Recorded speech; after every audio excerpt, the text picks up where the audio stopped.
चलो आज हम देखते हैं धातु और अधातु में क्या हम लोग का आज का टॉपिक जी, खनिज एवं अयस्क। ठीक है, तो आज हम क्या करते हैं, शुरू करते हैं फिर से। देखो खनिज क्या है, अरे यार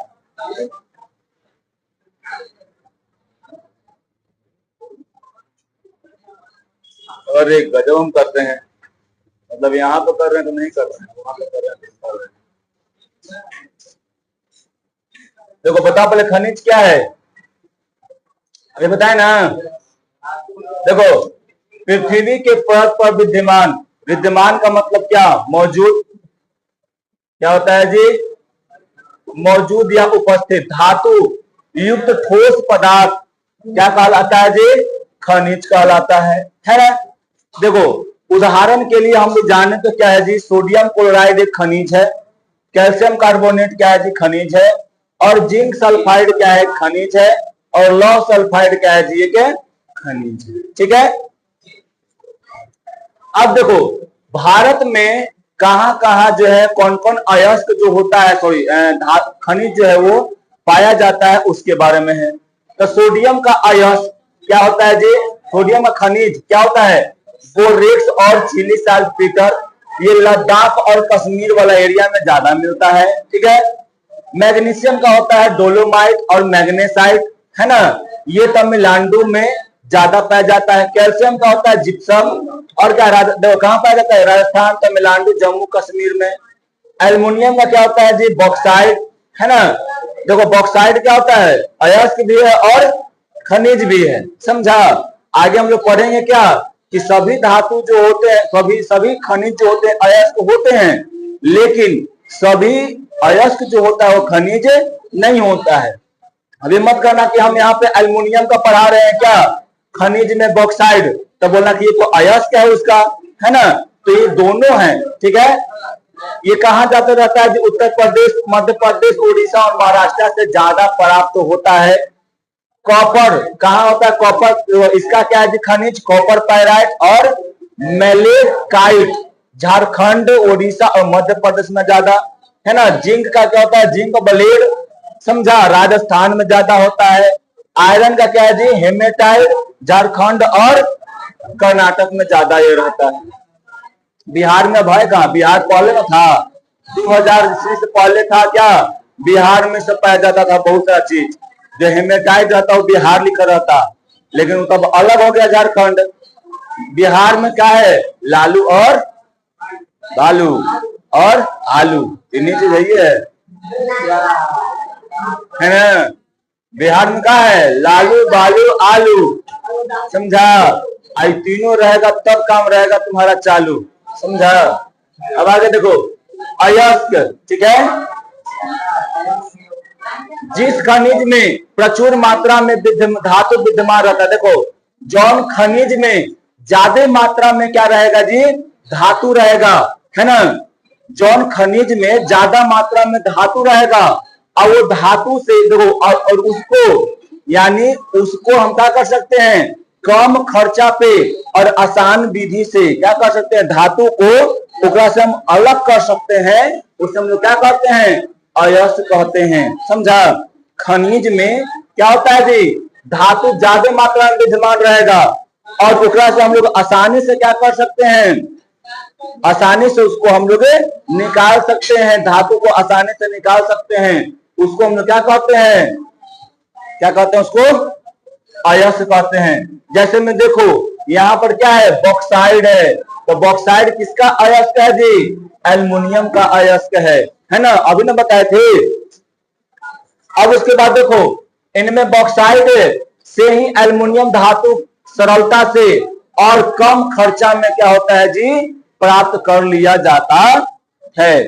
ठीक है, देखो अभी बोले हैं हम कि सभी अयस्क क्या होता है जी, खनिज होता है, लेकिन सभी खनिज अयस्क नहीं होगा। ठीक है, ये हम तुमको बताया क्या कि अयस्क जो होता है वो कई प्रकार के होता है ना।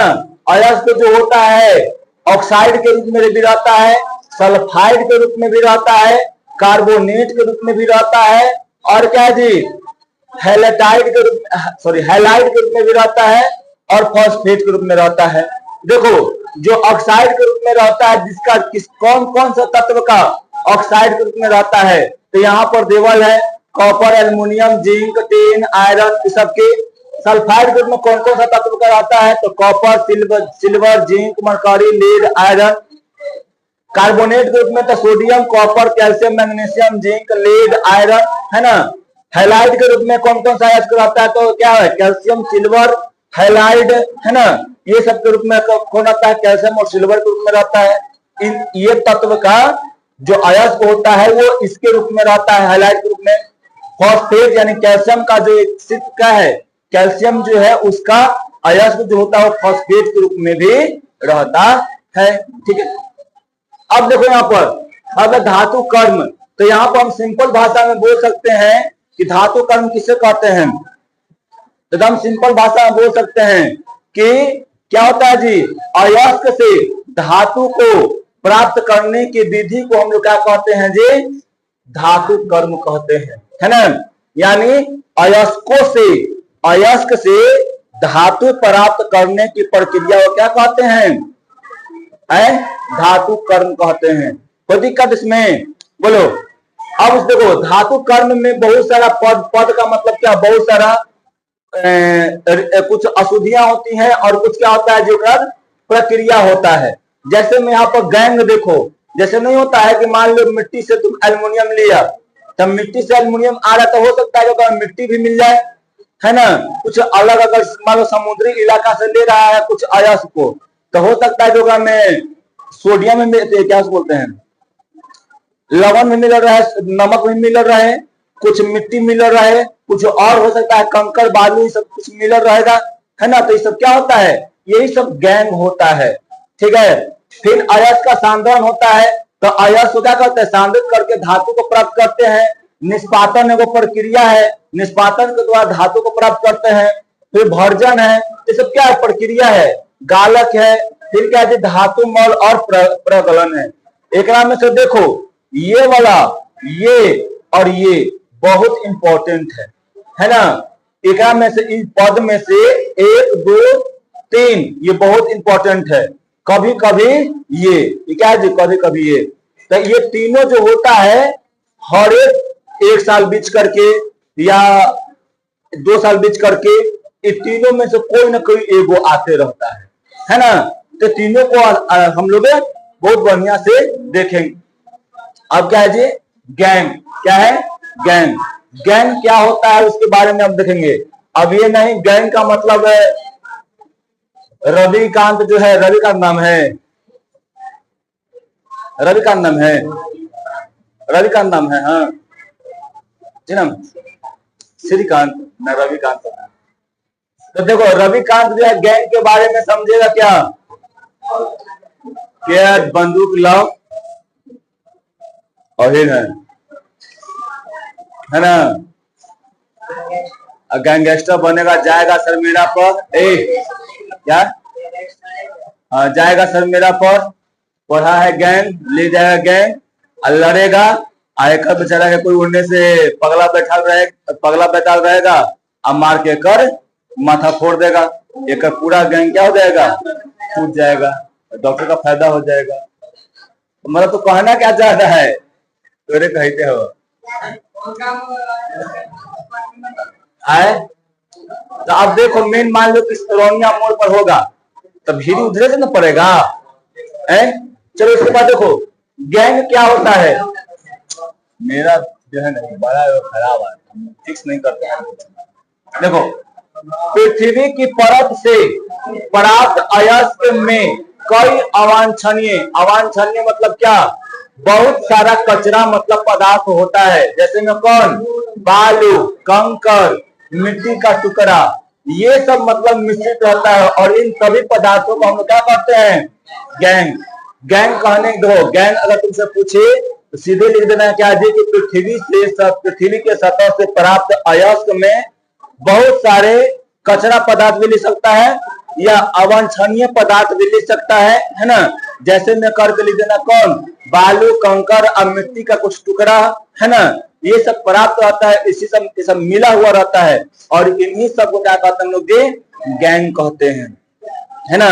जैसे मैं मान लो कि तुम जो है यहाँ से गया मछली पकड़े, ठीक है, मछली पकड़ने गया और जाल दोनों पट्टे से लगाया ऐसे करके में क्या मछली भी आया, और में जो भी नदी या कचरा रहेगा वो भी आ जाएगा। तो मछली तुम्हारा मान लो क्या हो गया, धातु हो गया, है ना। और में से जो कचरा रहेगा, जो भी जलकुमड़ी रहे या कुछ बेंग रहे, है ना, या कुछ और रहे, है ना, बढ़िया बढ़िया चीज वाला, तो वो सब क्या रहेगा जी, वो सब जो है वो सब गैंग के रूप में रहेगा, है ना। तो जो भी अवांछनीय पदार्थ है उसे क्या है, गैंग के रूप में रहता है, ठीक है।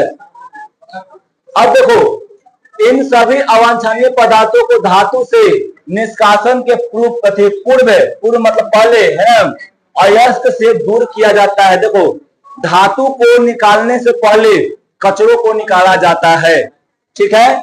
धातु को निकालने से पहले क्या क्या क्या कर लिया जाएगा जी, कचरा को निकाल लिया जाएगा। मान लो मान लो कि यहाँ पर तेज बच्चा को चुनना रहे तो क्या करेंगे, पहले कचरा वाला को अलग करेंगे और फिर क्या करेंगे, फिर अपने अपने छट जाएगा, है ना। या हम क्वेश्चन पूछेंगे, जो बताएगा वो तेज रहेगा, जो नहीं बताएगा वो क्या रहेगा, भोंद रहेगा, है ना। नहीं देखो मेन देखो बोलते काहे हैं ऐसे, तुम लोग को दुख लगता ही नहीं है ना। हम जान के कहते हैं कि तुझे दुख लगे, समझा। बात सही है, बेशरम है, महा बेशरम, बेशरम नहीं महा बेशरम। हम जान के कहते हैं कि तुझे दुख लगे, क्या हो सकता है कि दुख लगे तो क्या दिखाव ही लग पड़वा को यार, तू कह दो हमरा ऐसे फर्स्ट ला के दिखा देबो हम, तो हो सकता है कुछ पढ़ सके, है ना। लेकिन न तू लोग के आन लगता है, न तू लोग के मार लगता है, न तू लोग के बात लगता है ना। कतनो बेइज्जती कर दो तोरा, आएगो लड़की में अधिकवा, कतनो बेइज्जती कर दो तुम्हें के कोई शर्म हाया नहीं है। हाँ गाना गाते सब ऐसे, लाज शर्म नहीं आए, है ना। अब आगे देखो यहाँ पे क्या, ठीक शांत रहो। तो याद रखना, पहले हम बोले हैं कुछ लोग इधर से आएगा और अधिकवा बोले हैं, ठीक है ना, कुछ लोग इधर से बोले हैं, कौन कौन आएगा समझ लो। अब यहाँ पर देखो तो समझा ना गैंग क्या होता है, तो गैंग में क्या रहेगा, कुछ अशुद्धियां रहेंगी, अयस्क में जो अशुद्धियां रहेंगे उसे क्या कहेंगे, गैंग कहेंगे। कुछ ही तो बोल रही थी, देखो अब क्या है, अयस्क का सांद्रण क्या है जी छोटू, अयस्क का सांद्रण। देखो अयस्क में विद्यमान मतलब मौजूद अपद्रव्यों को दूर करना क्या कहलाता है, अयस्क का सांद्रण कहलाता है। क्या है वो प्रक्रिया हो गया, सुनो इधर, अयस्क का सांद्रण क्या है वो प्रक्रिया है, एकरा द्वारा कुछ अपद्रव्य यानी कुछ जो रहते हैं, कचरा जो रहता है, कुछ जो रहता है अवांछनीय पदार्थ जो रहता है, उसको सांद्रण अयस्क का सांद्रण करके उसको अयस्क से हटाया जाता है, ठीक है। अब क्या जी, अयस्क का सांदोलन दो होता है, सुनो, अयस्क का सांदोलन और अयस्क का सांद्रण, है ना। अब देखो यहां पर अयस्क का सांदोलन का मतलब होता है ना कि अयस्क को छोटे छोटे टुकड़ों में तोड़ने की प्रक्रिया क्या कहते हैं जी, अयस्क का सांद्रण। याद रखना, सांद्रण अलग होता है और सांदोलन अलग होता है ना। याद रखना, तो रहा रहेगा तो बोलेगा क्या, सांद्रण तो सांदोलन, है ना। तो सांदोलन ही पढ़ना है, सांद्रण नहीं, ठीक है, कि बोलू, ठीक है। अब उसके बाद देखो यहाँ पे, तो एकरा में क्या था, एकरा में अपद्रव्यों को अलग करना है, एकरा में अयस्क से अपद्रव्यों को क्या करना है, अलग करना है, एकरा में से अयस्क को छोटे छोटे भागों में तोड़ देना है। समझे, मतलब समझा नहीं, तू लोग कैसे बोलती है, अरे तुम लोग बोलती होगा अरे कहती है था, आगे क्या ना कहती है। देखो इधर बुलेट बाबा, कोई दिक्कत इसमें, बुलेट बाबा याद रखना, फिर से बता रहे हैं एक बार और। अयस्क के सांद्रण मतलब क्या? एकरा में अयस्क में जो भी अशुद्धियां रहेंगी, जिस प्रक्रिया के द्वारा निकाला जाता है उसे क्या कहेंगे? अयस्क का सांद्रण। और अयस्क का सांद्रण किसे कहते हैं? तो अयस्क को तन्नी तन्नी को टुकड़ा में तोड़ देने को क्या कहते हैं? अयस्क का सांद्रण कहते हैं। ठीक है, मान लो एक में बहुत सारा ये क्या है जी, ऐसे ऐसे क्या है, धातु अयस्क है। ठीक है, एक में कुछ अपद्रव्य है, तो ये अपद्रव्य को अलग और शांत क्या है, देखो ये अपद्रव्य को यानी अलग, अपद्रव्य इसको अलग, और अयस्क को क्या कर लेते हैं? अलग कर लेते हैं, है ना। तो इसको अलग और इसको अलग, तो ये प्रक्रिया क्या कहलाएगा? और ये देखो अयस्क है, इसको छोटा छोटा भागों में तोड़ने की प्रक्रिया क्या कहलाएगा? सांदलन। अब बहुत बार बता दिए। अब देखो ये निष्पातन है ना। निष्पातन जो होता है वही निष्कापन, ये हमेशा 2 नंबर में लगभग लगभग आता है। कितने नंबर में आता है जी? 2 नंबर में आता है। ये तुम्हारे एग्जाम के दृष्टिकोण से बहुत ही क्या है जी, इंपॉर्टेंट है। क्या है? इंपॉर्टेंट है। समझा सोनू? समझी? अब देखो वैसी प्रक्रिया जिसमें ऑक्साइड, समझ रहा है? ऑक्साइड, कार्बोनेट, समझ रहा है? कार्बोनेट है, जगह में CO3 लास्ट में रहेगा, जगह में O लास्ट में रहेगा, ऑक्साइड रहेगा। जैसे में CaO क्या है? ऑक्साइड है। CaCO3 क्या है? कार्बोनेट है ना। तो देखो याद रखना, वैसी प्रक्रिया जिसमें ऑक्साइड या कार्बोनेट के अयस्क को हवा की क्या है जी? अनुपस्थिति। अनुपस्थिति मतलब क्या? हवा मतलब लगभग नहीं रहेगा, है ना, में अयस्क को क्या है? द्रवनांक से कम ताप पर क्या करना है जी? द्रवनांक से कम, यानी अयस्क का जितना द्रवनांक रहेगा उकरा से कम ताप पर क्या करेंगे? उसको गर्म करेंगे, तो ये क्या होता है? ऑक्साइड में परिवर्तित हो जाता है। तब उसको हम क्या कहते हैं जी? निष्पातन कहते हैं। याद रखना, इस प्रक्रिया में क्या होता है ना कि कार्बन डाइऑक्साइड और नमी क्या हो जाता है? गर्म होके उड़ जाता है। क्या होता है छोटू? गर्म होके उड़ जाता है, समझा? जिससे क्या मिल जाता है हम लोग को? ऑक्साइड मिलता है। यहाँ पर देखो छोटू, यहाँ पर एगो रिएक्शन टेबल है, ये क्या है? Fe2O3, यहाँ पर डॉट है, एक से लिखने का मतलब जानता है? यहाँ पर कोई कथनो मतलब जल होगा, 2 4 8 10 कितना भी मॉलिक्यूल क्या होगा इसका? कथी जल होगा। तो H2O, जब इसको क्या कहेंगे? ये क्या है जी? आयरन का ऑक्साइड क्या है? अयस्क है। किसका है? आयरन का अयस्क है। आयरन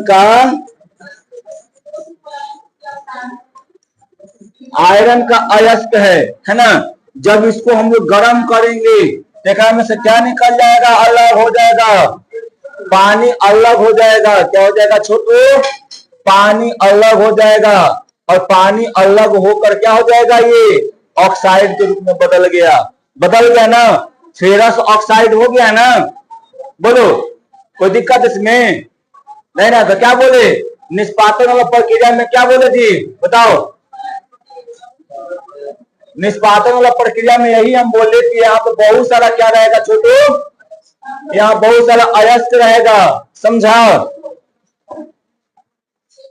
क्या रहेगा? एक में बहुत सारा अयस्क रहेगा, समझा ना? बहुत सारा अयस्क है। ये अयस्क को क्या करते हैं? ये अयस्क किसका अयस्क होगा? ये ऑक्साइड का अयस्क होगा। ऑक्साइड या क्या होगा जी? कार्बोनेट का अयस्क होगा, है ना। या तो ऑक्साइड का होगा या क्या होगा जी? कार्बोनेट का होगा। तब क्या होगा कि इसको हम क्या करेंगे? वायु के अनुपस्थिति में, वायु मतलब क्या? वायु के अनुपस्थिति में, है ना। क्या करेंगे, इसको गर्म करेंगे तो क्या बन जाएगा, ऑक्साइड का निर्माण होगा। क्या होगा जी, ऑक्साइड का निर्माण होगा। यहाँ पर क्या रहेगा, अयस्क रहेगा। अयस्क जो रहेगा ना वो किसके रूप में रहेगा जी, ऑक्साइड के रूप में। तो यहाँ पर क्या बन जाएगा जी, ऑक्साइड। ठीक है, ऑक्साइड बन जाएगा और ये ऑक्साइड या कार्बोनेट बन जाएगा। और कार्बोनेट बनकर क्या होगा छोटू, और यही प्रक्रिया जो होगा इस प्रक्रिया क्या कहते हैं हम लोग, निस्तापन कहते हैं। समझा। यहाँ पर देखो, यहाँ पर क्या है, जिंक क्लोराइड है। हाँ वही ZnCO3। जब इसको हम लोग क्या करेंगे, गर्म करेंगे। क्या करेंगे छोटू, गर्म करेंगे। जब जिंक कार्बोनेट को क्या करेंगे छोटू, गर्म करेंगे तो क्या बनेगा, जिंक ऑक्साइड बनेगा। और प्लस में क्या बनेगा, कार्बन डाइऑक्साइड बनेगा। तो देखो यहाँ से क्या बन रहा है, ऑक्साइड का निर्माण हो रहा है ना। कार्बोनेट को गर्म करो या क्या करो,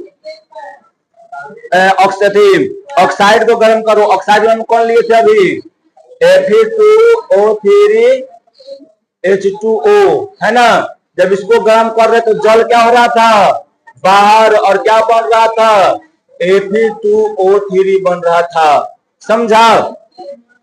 तो यहां से क्या प्राप्त हुआ, यहाँ पर हमको ऑक्साइड प्राप्त हुआ कि नहीं प्राप्त हुआ, ऑक्साइड प्राप्त हुआ ना, बोलो। और यहाँ से देखो पता नहीं ऑक्साइड प्राप्त हुआ कि नहीं प्राप्त हुआ। और एक में से निकल कुछ रहा है जी, दोनों गर्म कर रहे हैं तो एगो में निकल रहा है कार्बन, क्या है, कार्बन डाइऑक्साइड है। एगो में क्या है, एगो में निकल रहा है पानी, है ना। तो बताए ना कि एक में क्या होता है, इस प्रक्रिया के दौरान क्या क्या निकलता है, कार्बन डाइऑक्साइड और नमी। नमी का मतलब क्या, पानी निकल जाता है। समझा छोटू, एक गजदर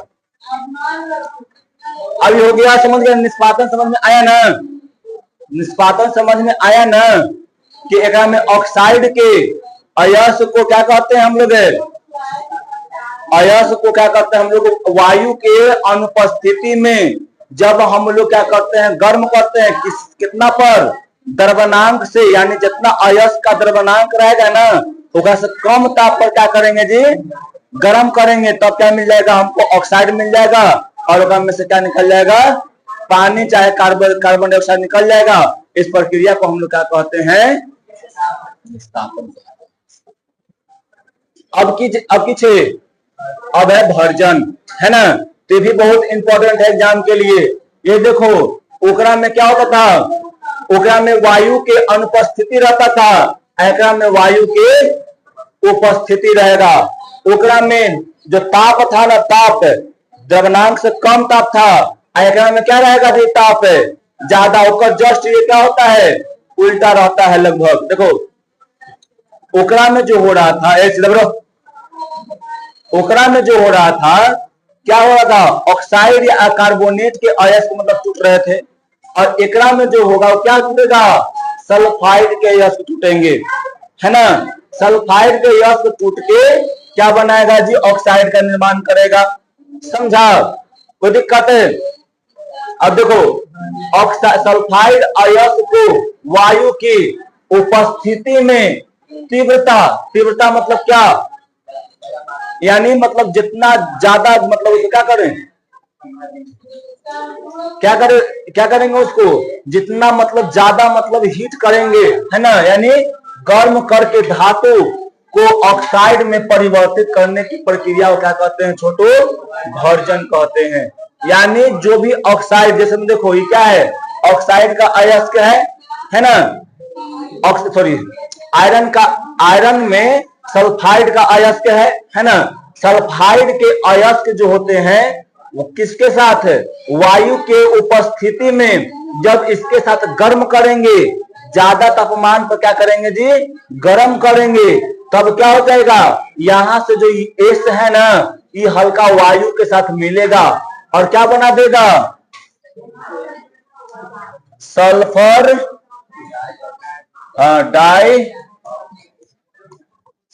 डाइऑक्साइड बना देगा। और सल्फर डाइऑक्साइड है क्या, ये वो गैस है। क्या है जी, गैस है और ये क्या कर जाता है, उड़ जाता है और एकरा में से जो कुछ रहता है ऑक्सीजन वो जाके आयरन से मिल जाता है और किसका निर्माण करता है जी, हाँ फेरस ऑक्साइड का निर्माण करता है, ऑक्साइड। यानी देखो हम ऐसे कह सकते हैं कि निष्पादन में क्या था जी, उसके कहा थे कार्बोनेट और ऑक्साइड के जो अयस्क थे उसके वायु के अनुपस्थिति में क्या कर रहे थे हम लोग, कम यानी कम ताप पर क्या कर रहे थे, उसको गर्म कर रहे थे। द्रव्यमान से कम ताप, कम में रहेगा बहुत, है ना, कम ताप पर क्या कर रहे थे, गर्म कर रहे थे। तो क्या बन रहा था जी, ऑक्साइड बन रहा था और निकल क्या रहा था, पानी और कार्बन CO2, है ना। तो उस प्रक्रिया को हम लोग क्या कर रहे थे, निस्तापन, है ना।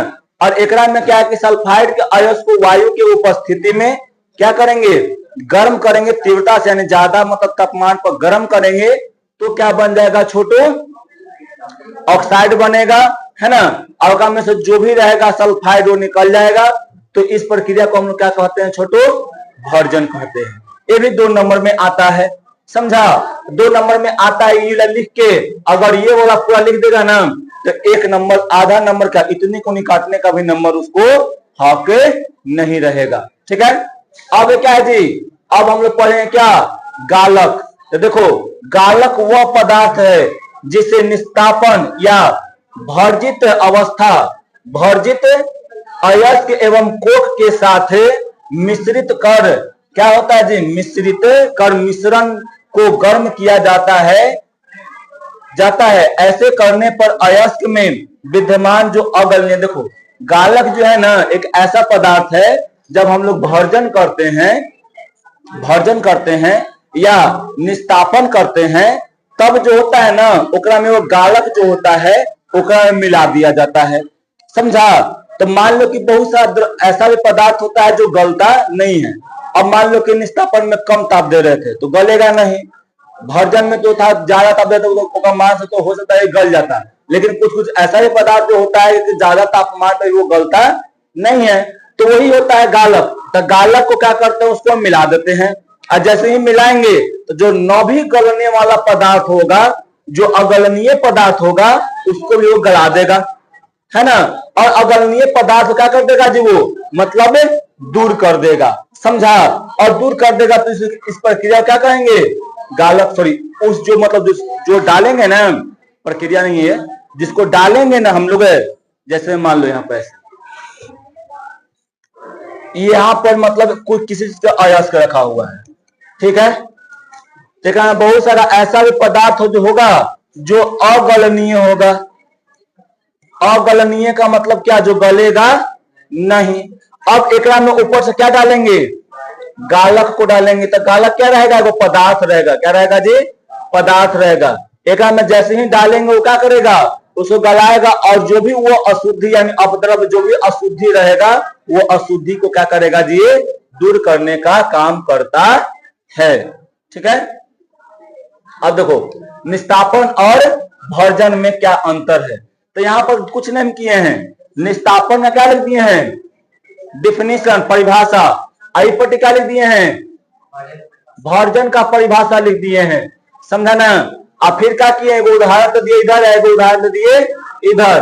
अब फिर यहाँ पर देखो इस लिख दे कि इस प्रक्रिया में ऑक्सीकृत होता है, यानी एकरा में क्या होता है जी, ऑक्सीकृत हो जाता है। और इसमें क्या होता है, निर्जलीकरण, है ना, हो जाता है वे स्पंज। यहाँ उल्टा लिखा गया है, समझा, एक वाला ओ में ओका वाला ई में लिखा गया है, ठीक है। तो हम यहाँ पे थोड़ा सा क्या करते हैं, करेक्ट कर देते हैं। देखो ये वाला जो होगा ई में हो जाएगा और ई वाला जो हो जाएगा वो ई में हो जाएगा। निर्जलीकरण का जो होगा ना यहाँ पर ई में लिख देते हैं।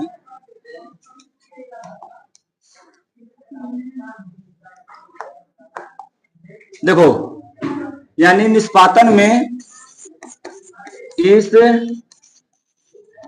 विधि से अयस्कों की निर्जलीकरण हो जाता है। और कैसा हो जाता है जी, बस इतने लेते हैं, स्पंज की तरह हो जाता है। जैसे मैं देखना स्पंज खाया ना है तो क्या में छेद छेद रहता ना है बहुत सारा, पाव रोटी खाया है ना, तो पाव रोटी में बहुत सारा छेद होता ना है, एकदम छेद छेद होता है, तो क्या होता है वो अंदर तक हीट होता है ना। जगह में छेद नहीं रहेगा वो अंदर तक हीट होगा, नहीं होता है। तो एकरा में जो होता है ना निष्पादन प्रक्रिया के द्वारा कि पूरा एकदम स्पंज यानी बहुत धातु को निकाला जाएगा, तो क्या में क्या होता है वो स्पंजी हो जाएगा। यानी जब ऐसे करके तुम देखोगे ना तो फटल फटल दिखाई देगा। क्या दिखाएगा जी, फटल फटल। जैसे कैसे पाव रोटी नहीं बोलेंगे, क्या बोलेंगे, ब्रेड होता है ना, ब्रेड को देखते हैं ऐसा तो कैसे वो दिखता है, पूरा एकदम फटा फटल दिखता है। उसी प्रकार एकदम वैसा ही होता है एकरा में। और एकरा में क्या होता है, एकरा में अयस्क का क्या होता है जी, अयस्क का नहीं होता है ना, एकरा में ऑक्सीकृत नहीं होता, ऑक्सीकृत हो जाता है, हो जाता है। क्या यहाँ पर देखो ना, यहाँ पर ये जो है ना एकरा जाके काम से ये हटा दे रहा है, तो यहां से ये हटा दिया, ये चल गया इधर हट गया, समझा, ऑक्सीजन के द्वारा। अब देखो अब क्या धातु मल है ना, तो देखो द्रावक अयस्क में उपस्थित अद्रवणीय शिल्प अपद्रव्य के साथ संयोग करके उन्हें क्या करता है, द्रवणशील पदार्थ में परिवर्तित कर देता है, जिसे क्या कहते हैं, यानी द्रावक, यानी जो मत देखो द्रावक अयस्क में उपस्थित अद्रवणीय यानी जो भी अयस्क रहेगा है ना, जो मतलब पिघलने वाला रहेगा चाहे करने वाला रहेगा, ठीक है, ओकरा में अभी हम बतलाए हैं किसमें, गालक में, कि ओकरा में कुछ अद्रवणीय या मतलब क्या होता है जी, वो बिना गलने वाला, यानी बिना गलने वाला क्या रहता है, पदार्थ रहता है। उसी प्रकार एकरा में बिना मतलब द्रव बनने वाला पदार्थ यानी अपद्रव रहता है। उसको जो है वो धातु मल जैसे ही डालते हैं क्या हो जाता है वो जी, द्रवन क्या है, द्रवणशील, यानी क्या बोल सकते हैं उसको कि वो द्रवित हो जाता है। तो इस प्रक्रिया को हम लोग क्या कहते हैं जी, यानी ऐसे होने के यानी क्या बोल सकते हैं, अद्रवणशील से द्रवणशील पदार्थ में बदलने की प्रक्रिया को क्या कहते हैं हम लोग जी, धातु मल कहते हैं। समझा, देखो द्रावक शब्द का अर्थ होता है पिघलाने वाला, क्या होता है जी, पिघलाने वाला, है ना।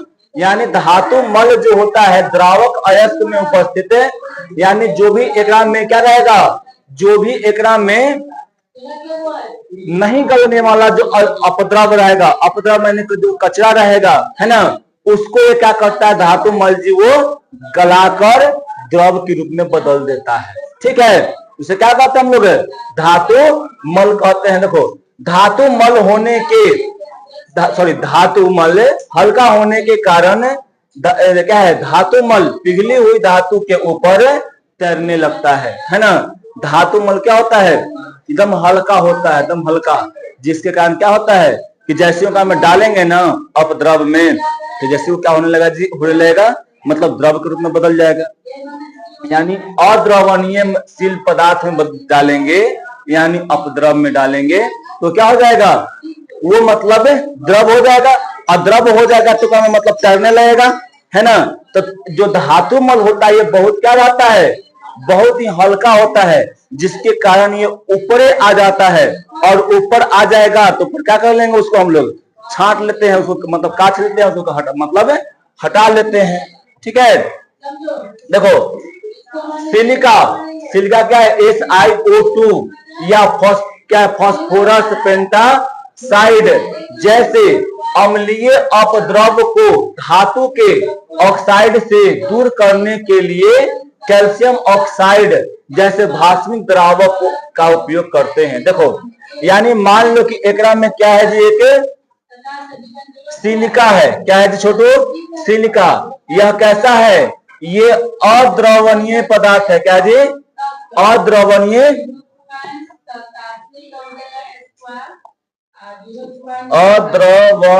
अद्रवणशील पदार्थ है, शील अपद्रव या कचरा सीधे लिखते हैं, कचरा है, ठीक है। अब एकरा में क्या होगा, इसको गलाने के लिए एगो हम द्रावक डालेंगे, इसका नाम क्या है छोटू, कैल्शियम ऑक्साइड। क्या नाम है? Calcium oxide. ये द्रावक जो है ना एक अंदर में जाएगा, ठीक है, अंदर में जाएगा, इसको गलाएगा। क्या करेगा? इसको गलाएगा, और गला कर क्या करेगा कि इसको किसमें रूप, कौन से रूप में बदल देगा? पूरा पानी के रूप में बदल देगा। पूरा पूरा मतलब है द्रव के रूप में बदल देगा। और जो अयस्क होगा ना, जो धातु कर्म होगा, ये वाला ऑक्साइड जो होगा, ये क्या हो जाएगा? ऊपरी हो जाएगा। क्या हो जाएगा छोटू? ऊपर हो जाएगा। अब बताओ, इसको आराम से नहीं निकाल लेंगे हम ऐसे करके छाछ के, आराम से क्या करें? सबसे ऊपर हो गया तो इसको आराम से ऐसे करके हम लोग निकाल लेते हैं। समझ में आया? बोलो। अब देखो, मैग्नीज मोनोऑक्साइड जैसे भास्मिक अपद्रव्य के उपस्थित रहने पर द्रावक के रूप में सिलिका का व्यवहार किया जाता है। अब मान लो कि कोई अयस्क है, ये अयस्क में क्या हो जाएगा जी? मैग्नीज ऑक्साइड का एगो अपद्रव्य है। क्या है जी? अपद्रव्य है। द्रव्य जो मतलब क्या है? गलन, मतलब जो गल, मतलब अगलन, क्या बोल सकते हैं? अद्रवणीय अपद्रव्य है, यानी अद्रवणीय कचरा है। अब एक में क्या डालेंगे? अब एक में डाल देंगे क्या हम लोग? सिलिका डाल देंगे। और सिलिका डालेंगे तो क्या करेगा? इसको ये क्या करेगा ना कि ये जो है इसको क्या करेगा? पूरा लिक्विड में बदलने का काम करेगा, और ये भी ऐसा ही हो जाएगा, द्रव के रूप में बदल जाएगा। जो रहेगा द्रावक, जो रहेगा, जो घुलाने वाला रहता है, जो मतलब उसको पूरा मतलब क्या करने वाला रहता है जी? पानी से बनाने वाला रहता है, वो क्या होता है? ऊपरे चला आता है। जब ऊपरे आ जाएगा तो उसको आसानी से हम लोग क्या कर लेते हैं? उसको अलग कर लेते हैं। तो हाँ देखो, जब ये वाला रहेगा ना, मैग्नीशियम मोनोऑक्साइड रहेगा ना, तो इसको हम लोग डाल सकते हैं। समझा? इसके लिए ये क्या करता है? द्रावक काम करता है। और ये दोनों के लिए कौन करता है द्रावक काम? कैल्शियम ऑक्साइड करता है। अब है प्रगलन, है ना? तो देखो, धातु के ऑक्साइड को कोक के साथ गर्म करके धातु में परिवर्तित करने की प्रक्रिया को क्या कहते हैं जी? प्रगलन। यानी मान लो कि यहां पर धातु के ऑक्साइड है, धातु के ऑक्साइड, ठीक है। अब इसको क्या मिला दिए? कोक के साथ मिला दिए, है ना, और क्या कर दिए? गर्म कर देंगे। क्या कर देंगे छोटू? गर्म कर देंगे, है ना। गर्म करके धातु में परिवर्तित कर देंगे, और क्या मिल जाएगा इससे हम लोग को? धातु मिल जाएगा। जब धातु के ऑक्साइड को कोक के साथ क्या करते हैं जी? गर्म करते हैं, तो क्या मिलता है? धातु मिलता है। और इस नहीं, ये जो कोयला को जब जलाते ना है, तो कोयला का जो होता है तीन प्रकार होता है। कोयला को जलाते तीन गो जैसे होता है। कोक होता है, कोलतार होता है, और क्या होता है? कोयला गैस होता है। तो उसमें से जो पहला है ना, ये क्या है? कोक है, ठीक है। तो उसका जो प्रकार कोयला का ही भाग है, ठीक है। तो इसको क्या करते हैं हम लोग? जब धातु के ऑक्साइड यानी को क्या करते हैं छोटू? कोक के साथ गर्म करते हैं, तो क्या मिलता है? धातु ऑक्साइड, धातु मिलता है। और यही प्रक्रिया को हम लोग क्या कहेंगे? प्रगलन कहेंगे। क्या कहेंगे छोटू? प्रगलन कहेंगे, ठीक है।